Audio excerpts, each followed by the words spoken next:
자, 청년들에게 20만 원의 월세를 지원해주는 2026년 청년 월세 지원 사업의 신청이 시작되었습니다. 자, 오늘은 여러분들과 함께 올해 청년 월세 지원 사업에 대해서 좀 시간이 걸릴 수도 있지만 총정리를 하려고 하니까요. 함께 해주시면 감사하겠습니다. 마지막에는 이제 FAQ도 한번 같이 살펴보도록 하겠습니다. 자, 여러분들은 과연 이 청년 월세 지원 사업의 지원 대상이 될까요? 궁금하시다면 계속 함께 하시죠. 자, 일단 청년 월세 지원 사업에 지원을 받기 위한 조건에 대해서 한번 알아보겠습니다. 청년의 나이는 만 19세부터 34세인데요. 이건 1991년생부터 2007년생이라고 나와 있습니다. 그리고 여기에 부모와 별도 거주한다는 내용이 있죠. 즉 부모님하고 같이 사는 분들은 해당이 안 되고요. 그리고 별도로 거주하시는 이 청년이 혼자 살든 혹은 배우자나 다른 동거가족이 있든 간에 그 모든 사람들이 모두 주택을 소유하지 않아야 지원 대상이 됩니다. 쉽게 말해서 만 19세에서 34세 부모님과 따로 사는 무주택자 청년을 대상으로 하는 사업입니다. 자, 그런데 모든 청년을 대상으로 이제 지원이 되지 않는 것은 바로 이 소득 기준이 있기 때문인데요. 물론 소득뿐만이 아니라 옆을 보시면 아시겠지만 재산도 있습니다. 자, 기준 중위 소득을 가지고 판단을 하는데 청년 가구는 60% 이하여야 하고 원가구는 100% 이하라고 되어 있죠. 자, 이 원가구라는 건 본인을 포함해서 이제 부모님이나 그런 직계혈족을 말하는 거고요. 또 재산 같은 경우에는 청년 가구는 이제 1억 2,200만 원, 원가구는 4억 7천만 원 이하의 재산이어야 매월 20만 원, 그리고 2년 동안 지원을 받을 수 있습니다. 자, 그럼 기준 중위 소득 60%가 대체 어느 정도냐? 라고 이제 궁금해 하실 수 있는데, 그건 조금 뒤에 이제 살펴보기로 하고요. 그에 앞서 지원 제외 대상을 좀 살펴보도록 하겠습니다. 일단 청년이 부모와 이제 따로 살기 때문에 아마 집을 뭐 임차했을 거 아닙니까? 왜냐하면 주택 소유자라면 어차피 지원 대상이 아니기 때문에 이 임차를 하는데 만약에 그 임차 대상이 가족이라면 해당 사항이 되지 않을 수가 있습니다. 그 기준을 보면 이제 부모나 형제 자매까지 해서 이제 이촌인의 혈족이 기준이거든요. 또 배우자가 있다면 배우자의 이촌까지 포함입니다. 그렇기 때문에 집주인이 가족인 경우엔 이런 점을 이제 주의하셔야 할 것이고요. 그리고 이 공공임대가 있습니다. 이 공공임대가 뭐냐? 뭐 아시겠지만 이 LH 같은 곳에서 이제 임대를 하는 경우에는 공공임대입니다. 즉 그냥 민간인, 그러니까 일반 사업자. 결국 이런 민간 임대만 지원 대상이라는 점 기억하시고요. 또 이 중복수혜도 이제 제외 대상입니다. 이 중복이라는 건 헷갈리실 수가 있는데 이 청년월세 지원 사업이 국토부 즉 이제 중앙정부께 있고 또 이제 지자체에서 별도로 하는 경우가 있거든요. 그렇기 때문에 이런 혜택을 받으신 분들은 제외가 됩니다. 이 사업이 이제 계속 사업으로 변경이 되긴 했지만 기존의 한시적 사업일 때도 보셨기 때문에 익숙하실 거예요. 뭐가 익숙하냐? 이 사업 같은 경우에는 이제 원가구라는 개념이 등장하죠. 이 원가구라는 건 본인을 포함하여 이제 일촌인의 이제 직계혈족을 말하는데 그렇기 때문에 여기서 직계혈족이기 때문에 만약 부모님이 뭐 이혼을 하셨다고 하더라도 뭐 상관이 없습니다. 두 분 다 나의 부모님인 건 여전하죠. 그렇기 때문에 그분들의 이제 소득과 재산이 평가가 됩니다. 자, 그런데 뭐 뒤에서 얘기하겠지만 이 청년 가구만 보는 경우가 있어요. 즉 원가구의 소득과 재산을 보지 않는 경우가 있는데 이런 경우에는 본인만 소득과 재산이 된다면 지원을 받을 수 있기 때문에 아무래도 조금 더 선정이 되기가 좋겠죠. 자, 이게 34세 청년까지 이제 얘기를 하기 때문에 배우자가 있는 경우가 있을 수 있고요. 또 뭐 이제 이혼을 했을 수도 있고 또 자녀가 있을 수도 있지만 어쨌든 간에 이 모든 사람들 본인과 함께 살고 있는 가족을 포함한 게 청년 가구고 따로 살고 있는 이제 일촌인의 직계혈족을 원가구라고 한다. 가끔 헷갈리시는 게 청년 가구하고 원가구를 별도로 보는데 청년 가구는 원가구에 포함이 됩니다. 그렇기 때문에 만약에 청년 가구가 1인이잖아요. 그리고 부모님이 2인입니다. 그럼 원가구는 2인이 아니라 3인이 되는 겁니다. 자, 그럼 가장 궁금해 하실 것으로 생각이 되는 기준 중위 소득을 한번 보도록 하겠습니다. 자, 이 기준 중위 소득은 이제 보건복지부에서 이제 발표하는데 검색해 보시면 쉽게 찾을 수 있죠. 다만 좀 자료가 많아서 좀 짜증 나실 수가 있는데 국가법령정보센터 가셔서 이제 행정규칙에 기준 중위 소득이라고 검색을 하면 쉽게 찾으실 수가 있습니다. 뭐 아시는 분들은 아시겠지만 이제 복지 사업 같은 거에 많은 기준이 됩니다. 자, 그래서 지금 1인 가구의 기준 중위 소득 100%는 약 256만 원이죠. 그런데 청년 가구는 이 중 60%, 즉 0.6을 곱한 금액만 이제 적용이 됩니다. 그래서 1인 가구라면 153만 원이라는 게 되는 거죠. 다른 사업과 헷갈릴 수도 있는데 기본적으로 청년월세 지원 사업 같은 경우에는 뭐 따로 청년이 일을 해야 한다라는 뭐 그런 조건은 없었습니다. 자, 그래서 만약에 부모님을 포함한 원가구가 3인이라면 지금 100% 이하 소득은 535만 원이겠죠. 또 4인이면 649만 원 이하여야 월세 지원이 된다는 것이죠. 자, 그런데 여기서 이 소득을 어떻게 계산하는지에 대해서도 조금 알아야 되는데요. 이 소득이 뭐 이제 월급을 그대로 쓰느냐 또 그런 것도 아니기 때문에 이런 사업 같은 경우에는 이 소득을 평가하는 방법이라든지 그런 걸 제대로 알고 있어야 내가 정말 지원 대상인지 아닌지를 확실히 알 수 있습니다. 자, 앞에서 제가 왜 그런 말을 했냐면 청년월세 지원 사업에서는 이제 월급이 전액 반영이 되지 않기 때문인데요. 이게 무슨 얘기냐? 쉽게 말하면 공제가 있다는 얘기입니다. 이 공제가 무슨 뜻이죠? 공제는 이 뺀다는 얘기입니다. 뺀다. 그렇기 때문에 뭐 여기서 바로 이제 보여주고 있는데 근로소득하고 사업소득 같은 경우에는 30%의 공제 혜택이 있습니다. 즉 내 소득의 70%만 적용이 되기 때문에 만약 내가 200만 원의 소득이 있다고 치면 얼마죠? 네, 140만 원이 되는 겁니다. 그리고 140만 원이라고 하면 아까 전 1인 가구 기준으로는 기준중위 소득 60% 이하가 되는 거죠. 자, 그리고 이 소득 자체가 뭐가 있는지도 이제 조금 얘기를 해야 되는데 너무 많이 얘기하면 또 이제 지겨우실 수가 있으니까 간단하게 말씀을 드리겠습니다. 일단 본인이 일을 합니다. 직장을 다니면 근로소득이고요. 그런데 근로소득을 이 상시근로소득이라고만 정해놨기 때문에 왜 상시근로소득만 있느냐? 근로소득이 뭐 다른 게 있을 수도 있을까요? 네, 맞습니다. 바로 일용근로소득이라는 게 있죠. 자, 일용직 같은 경우에는 일용근로소득으로 소득이 신고가 되는데 이런 경우에는 소득으로 보지 않겠다라는 뜻으로 이해하면 되겠습니다. 그리고 상시근로소득 같은 경우에는 일단 개념 정의상 3개월 동안이거든요. 즉 3개월 동안 꾸준히 이제 일을 한 경우 상시근로소득이라고 합니다. 그렇기 때문에 만약에 내가 지금 일을 1개월 정도 했다. 그럼 이게 상시근로소득으로 들어가느냐? 사실 1개월까지는 뭐 일용근로소득으로 뭐 이해해도 그게 크게 문제는 없는데 뭐 이제 구체적으로 산정될 때에는 그냥 참고만 좀 하시면 좋을 것 같고요. 그리고 이 사업소득입니다. 이 사업소득 같은 경우에 이 기타 사업소득이라고 되어 있어서 좀 헷갈리실 수 있는데 원래 사업소득은 이제 농업사업, 어업사업, 임업사업이 있거든요. 그거를 제외한 게 다 기타 사업소득이기 때문에 이 여러분들이 생각하는 사업소득은 다 기타 사업소득입니다. 그렇기 때문에 뭐 자영업자 아니면 뭐 인터넷에서 무슨 사업소득이 있다. 그러면 이제 그분들 같은 경우에도 70%만 반영이 되는데 근로소득은 매월 소득이 있지만 이제 사업소득은 1년의 소득으로 평가를 해야 되잖아요. 그래서 요거는 이제 1년을 이제 12개월로 나눈다. 그렇게 이해를 하시면 됩니다. 그리고 추가적으로 들어가는 소득이 무엇이 있느냐? 만약에 임대소득이 있다든지 이자소득, 배당소득이 있다면 요거는 재산소득으로 이제 인정돼서 포함이 되고요. 그리고 공적 이전 소득이 있는데 여기는 이제 연금 같은 걸 얘기하는 겁니다. 뭐 이제 공무원연금도 있겠죠. 그리고 이제 실업급여까지 포함이 된다는 점이 조금 이제 기억을 해야 될 부분입니다. 실업급여도 공적 이전 소득으로 넣었다. 그렇다면 공적 이전 소득이 있다. 자, 그러니까 만약 청년이 실업급여를 지금 타고 있다 하면 이거는 이제 근로소득하고 사업소득이 아니니까 바로 전월 수령의 기준으로 들어가는 겁니다. 자, 여기서 공적 이전 소득 같은 경우에는 연금이잖아요. 혹시라도 이제 부모님이 퇴직하셔서 뭐 연금을 받고 있다 하시면 부모님의 소득을 평가할 때 좀 고려를 해봐야 된다는 겁니다. 즉 원가구 이제 소득을 할 때 좀 고려가 된다는 점 이해하시면 되겠습니다. 자, 그리고 우리가 이제 청년월세 지원 사업을 신청할 때 소득재산 신고서라는 걸 내게 되어 있습니다. 그런데 소득재산 신고서를 보시면 음영이 쳐져 있고 공적 조회를 한 게 이제 반영이 된다 뭐 이런 안내가 되어 있는데요. 말 그대로 여러분들이 소득재산 신고서에 쓴 금액과 공적 조회를 해서 나온 금액이 있으면 공적 조회한 금액으로 이제 평가를 할 거니까 요거는 그렇게 크게 신경을 쓸 필요는 없습니다. 그러면 이런 생각이 또 듭니다. 공적 자료로 조회되지 않는 소득과 재산은 그럼 신고를 안 하면 뭐 그건 본인 선택이긴 하지만 만약에 나중에 이제 탈이 난다면 그것도 본인이 책임을 지셔야겠죠. 요거는 무슨 얘기냐면 직장인이라고 하겠습니다. 직장인의 소득을 어디서 확인하느냐 뭐 그런 얘기인데 1순위는 바로 이제 건강보험공단에 신고되는 보수월액입니다. 이 보수월액은 비과세 금액을 뺀 금액이 됩니다. 그래서 만약에 뭐 식대가 20만 원이 있다면 그 20만 원은 빼집니다. 요 1, 2, 3, 4순위는 사실 거의 다른 것과 동일합니다. 이 보수월액하고 이제 기준소득월액이 거의 비슷하다고 볼 수 있는데 요거는 이제 천원 단위에서 이제 정리를 하던가 아무튼 그래서 조금 차이가 있습니다. 자, 그러면 소득은 그나마 조금 평가하기는 쉬울 겁니다. 왜냐하면 뭐 이제 직장인이라면 월급 보면 대충은 이제 파악이 가능하니까요. 네, 그런데 재산은 대체 어떻게 보느냐? 그 재산에 뭐가 들어가는지도 사실 중요하거든요. 보통은 이제 부동산은 들어갑니다. 그런데 자동차가 이제 들어가기도 하고 안 들어가기도 하잖아요. 다만 이 청년월세 지원 사업에선 자동차는 들어갑니다. 자동차는. 그리고 토지, 건축물, 주택, 그리고 또 임차 보증금, 뭐 회원권까지도 이제 포함이 되는데 자, 여기 보시면 이제 분양권하고 입주권도 있죠. 보통 분양권하고 입주권은 내가 이때까지 납입을 얼마 했느냐로 그걸 재산 평가하거든요. 즉 내가 낸 지 얼마 안 됐으면 재산이 얼마 안 들어간다는 점 참고하시면 될 것 같고요. 자, 뭐 선박이나 이런 거는 사실 거의 뭐 해당 사항은 없으실 텐데 자, 임차 보증금 같은 경우에는 이제 임차 계약서를 내게 되어 있기 때문에 여기서 얼마나 되는지 확인합니다. 뭐 물론 이걸 뭐 상식이라고 할 건 아닌데 자, 지금 실거래가로 당연히 보진 않겠죠. 그래서 당연하게도 이런 공적 사업에서는 이 부동산의 평가를 뭘로 하느냐? 여기서는 이제 시가표준액이라고 되어 있는데 무슨 얘기냐면 이제 개별 공시 뭐 되어 있는 그 금액을 보시면 된다는 겁니다. 뭐 토지는 공시지가, 뭐 이제 주택 같은 경우는 이제 개별 주택 가격 같은 게 있잖아요. 그걸로 판단을 하면 되는데 일단은 청년이 뭐 부동산이 없으면 사실 1억을 넘기기는 어렵죠. 그런데 임차 보증금이 약간 문제는 있습니다.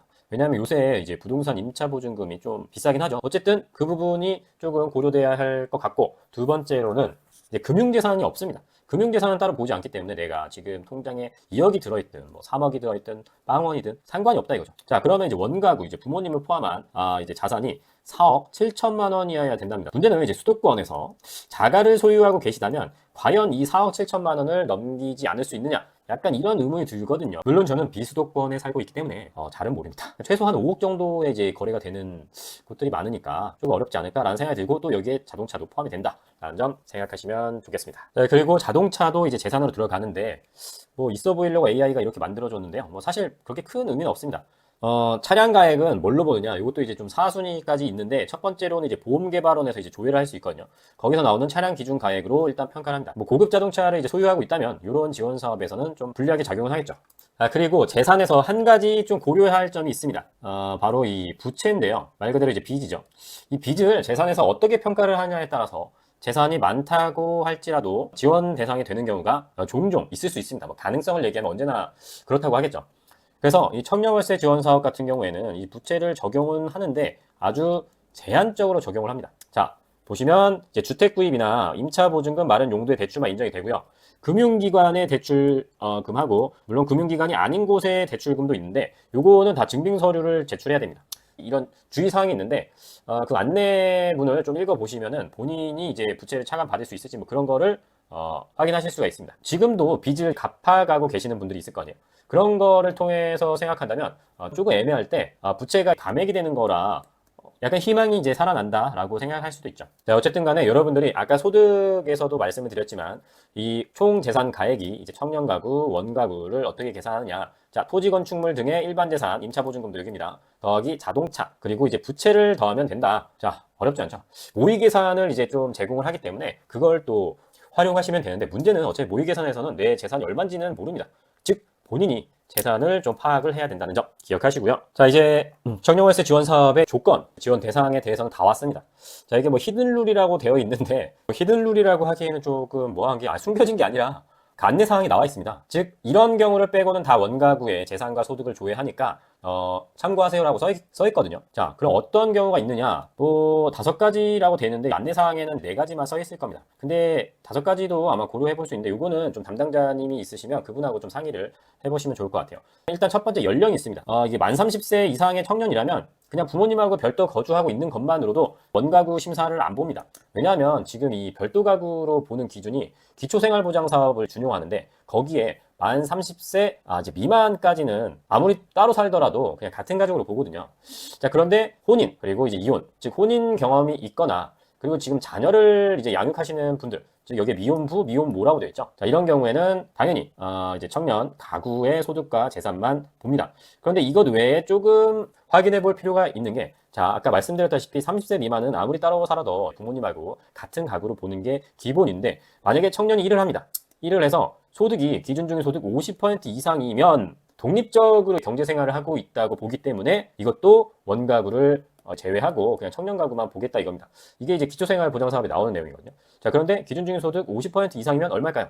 한 120 몇만 원이겠죠? 왜냐하면 아까 이제 1인 기준 중위소득 100%가 250만 원 정도였으니까, 어쨌든 그 정도 이상의 소득이 있으면 이제 따로 봅니다. 자, 그렇기 때문에 지금 30세 미만이시라면 아르바이트를 통해서 이런 소득이 있다는 걸 증명을 하시면 되겠습니다. 자, 그리고 5번째는 이제 이 월세 지원 사업 서류를 보면 이제 가정해체 관련 소명을 하는 서류 같은 게 있거든요. 기초 이제 수급자 선정할 때 비슷한 내용이 있습니다. 그래서 만약에 원가구가 있습니다. 자, 원가구라는 게 뭐예요? 나랑 일촌 직계열 쪽이잖아요.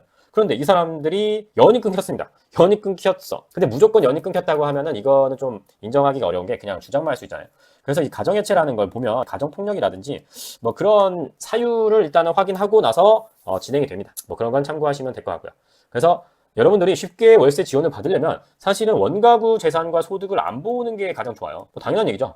그리고 만약에 올해 지원이 안 된다고 하더라도 이게 계속 사업이니까 또 지원을 받을 거 아닙니까? 그때를 대비해서 아직 나이가 안 된다면 좀 소득을 버는 방법, 그리고 만약에 나이가 그냥 찼다 그러면은 이제는 독립을 해볼까? 뭐 그런 생각을 해보시는 것도 나쁘진 않죠. 자, 그럼 신청은 어떻게 하느냐를 이제 궁금해하실 수도 있어서 잠깐만 설명을 드릴게요. 자, 일단 청년월세 지원사업 신청 방법은 주거지 관할 행정복지센터를 방문하시는 방법과 복지로에서 온라인 신청하는 방법 2가지가 있습니다.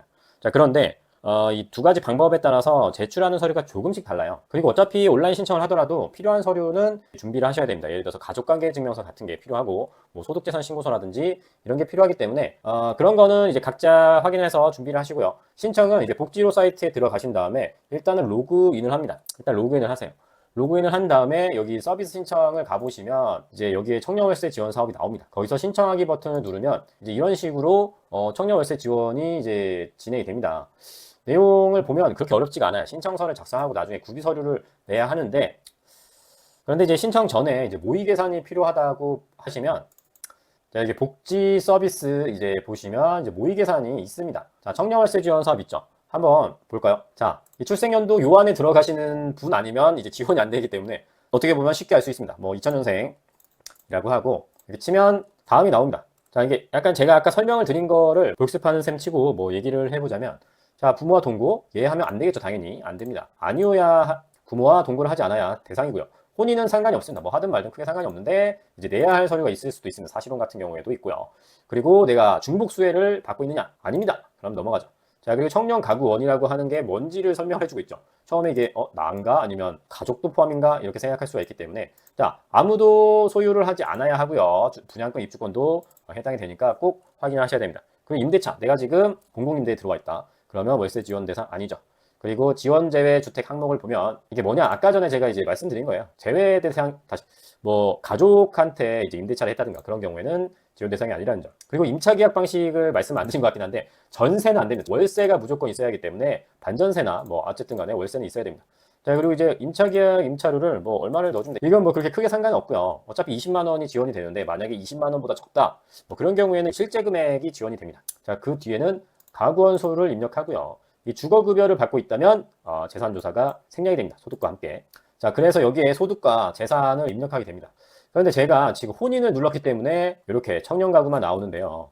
만약에 혼인을 안 했다고 치면 이제 원가구까지 나옵니다. 그래서 청년가구와 원가구의 소득금액을 넣고 결과를 보면 이제 결과가 나오는 거죠. 결과를 보기 전에 요거를 넣으려면 뭐 이제 개별 주택 가격도 봐야 하고 뭐 그런 게 있습니다. 자, 그리고 아까 전에 이 신청 화면에서 이게 어떻게 되는지 보려면 이 매뉴얼이 있거든요. 이 따라하기 매뉴얼이 있습니다. 잘 모르겠다면 매뉴얼을 한번 읽어보시는 것도 도움이 됩니다. 그리고 구비 서류가 이제 방문과 신청에 따라서 조금씩 다르다는 걸 좀 확인해 보세요. 내가 뭘 준비해야 하는지를 확인해야 됩니다. 왜냐하면 이걸 다 첨부를 해야 되기 때문에 꼭 미리 하시면 좋겠습니다. 자, 자가진단은 아까 이제 모의 계산으로 했으니까 넘어가고, 어떤 식으로 되느냐? 일단 본인의 이제 정보를 입력합니다. 신청인이죠. 청년이 보통 신청하는 게 청년의 정보를 입력하고, 그 다음에 이 가구원 불러오기를 누르면 나랑 같이 사는 가구원이 이제 불러와지는 그런 기능인 것 같습니다. 그런데 혼자 살면은 이게 없죠. 그렇지만 나중에 이제 원가구도 넣어야 되기 때문에 이 함께 사는 가구원 빼고는 여기에다가 추가를 하시면 됩니다. 왜냐하면 여기서 넣어야지 나중에 원가구를 선택하게 됩니다. 자, 그리고 이제 신청하고 넘어가고 뭐 동의하라고 하는 게 있는데 동의하면 됩니다. 서약서도 좀 읽어보시고, 이게 변경되거나 할 때 이제 신고 안 하면 어떻게 된다는 내용이니까요.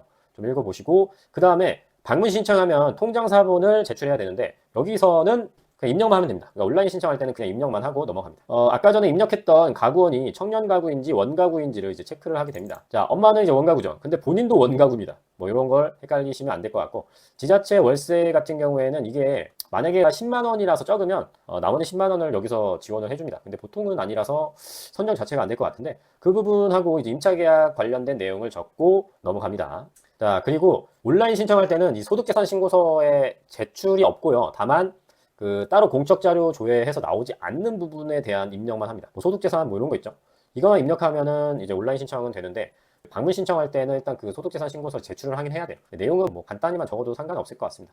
자, 그러면 구비 서류 보겠습니다. 자, 아까 전에도 말씀을 드렸지만, 자, 이제 가족관계등록부 상세가 있습니다. 이 주민등록번호도 다 나와야 하는데 본인 그리고 부모님 가족관계등록부 다 받아서 넣어야 되고요. 그리고 임대차 계약서 4번. 또 요거는 뭐 갖고 계시니까 바로 이제 스캔이나 사진으로 입력을 하시면 될 것 같고요.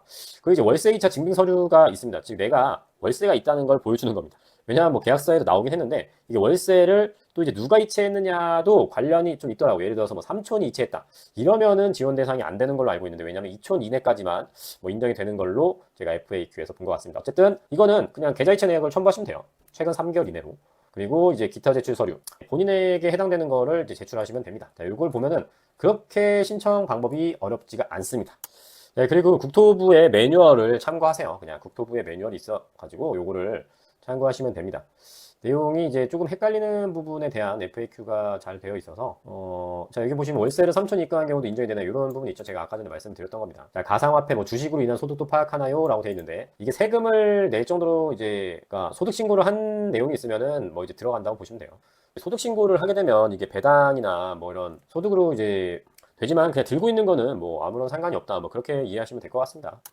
그리고 이런 경우도 있을 것 같긴 합니다. 부모님하고 사이가 좋지 않아서 일단 신청은 하는 경우가 있죠. 즉 부모님의 소득과 재산을 잘은 모르지만 우리 집은 그렇게 부자가 아닌 것 같다 해서 신청을 하실 수도 있는데 뭐 약간 행정기관에 좀 부담이 되긴 하겠지만 그래도 뭐 신청을 하시는 게 맞다고 봅니다. 뭐 이런 거는 부모님께 통보는 되지 않는다고 하니까 이와 같은 입장이신 분들은 참고하시면 되고요. 자, 그리고 공공근로소득도 소득으로 포함이 되네요. 뭐 그런저런 뭐 이런저런 내용이 있으니까 한번 다 읽어보시면 본인이 지원이 되는 데에 좀 도움이 될 거라고 생각이 됩니다. 그리고 청년 월세 지원 사업이 이제 국토부 중앙정부 사업이긴 하는데 대부분의 모든 사업이 그렇듯이 이제 실행은 지자체에서 뭐 한다고 보시면 되거든요. 지금 올해 지원 대상이 6만 명인데 이게 지역별로 TO가 이제 나눠진 걸로 알고 있습니다. 자, 그래서 지역 그 시군구청 홈페이지에 가보시면 아마 지금 국토부 청년 월세 지원 사업에 대한 공고가 올라온 경우도 있을 거란 말이죠. 자, 예를 들어서, 자, 솔직히 대전에서는 지금 제가 서구만 확인을 했는데, 뭐, 다른 데에서도, 다른 데는 없더라고요. 제가 확인했을 때는. 뭐, 올라오겠죠. 아까 말씀드렸다시피, 그 TO가 있을 거 아닙니까? 그럼 그 TO에 대한 기준은 또 어떻게 되지? 약간 이런 궁금함이 생길 수 있는데, 물론 그건 담당 공무원한테 물어보시면 뭐, 대답을 해주긴 할 거예요. 자, 그런데 물어보기 전에 이렇게 공고에 예산 범위를 초과할 경우 소득재산이 낮은 순으로 선정된다. 라고 돼 있죠. 자, 이게 지자체 사업하고 헷갈릴 수 있기 때문에 국토부 주관이라고 써놨어요. 그리고 기준을 보면은, 지자체에서 별도로 운영하는 건 좀 기준이 완화된 경우가 많기 때문에 국토부하고 똑같으니까 이거는 국토부 거구나 라고 이해를 하시면 됩니다. 이것도 5월 29일까지 똑같죠. 신청 기간도. 그래서 선정 결과는 9월 14일. 좀 늦죠. 늦더라도 5월부터 소급해서 지급되니까 뭐 그런 부분은 너무 염려하지 않으셔도 될 것 같고요. 일단은 소득 재산이 낮은 순으로 선정이 된다라는 점 기억하시면 되겠습니다. 자, 그리고 뭐 자격 요건이나 이런 건 똑같은데 그래도 조금 정리를 해서 보여주니까 이해하기 쉬울 수도 있고. 자, 그리고 중요한 선정 기준이 또 여기 있습니다. 자, 이게 국토부 통일 기준이라고 되어 있어요. 어떤 사람이 이제 되느냐? 청년가구 소득이 25점, 청년가구 재산이 25점, 원가구의 소득이 25점, 원가구의 재산이 25점 해서 총점이 100점입니다. 자, 그런데 이거 볼 때 바로 생각난 게 그럼 원가구 안 보면 어떻게 하니까 밑에 써있네요. 원가구 소득재산 미고려 시 원가구와 청년가구 동일하에 취급하여 평가. 그냥 100점을 50점씩 한다는 얘기인 것 같은데요. 뭐 어쨌든 동점일 때는 또 청년가구가 낮은 사람으로 이제 한다라고 되겠습니다. 일단 이 정도 살펴봤으면 거의 한 80%는 안다고 보면 됩니다. 그리고 나머지 좀 세세한 부분은 이제 국토부나 관할 주민센터 담당자분들한테 문의하시는 게 빨라요. 유튜브에 댓글로 물어보시고 하는 거는 사실 뭐 답변을 거의 해드릴 수도 없고 그 사람들도 잘 모를 겁니다. 뭐 물론 저 포함이고요. 자, 그렇기 때문에 빨리 확인을 해보시고 지원 대상이 될 것 같다고 한다면 준비하셔서 꼭 지원을 받으시길 바랍니다. 자, 24개월, 2년 동안 20만 원을 받는다. 나쁘지 않습니다. 자, 얼른 지원 받으시길 바라며 저의 이 영상이 조금이나마 도움이 되시길 바라며 저는 또 다음에 찾아뵙도록 하겠습니다. 감사합니다.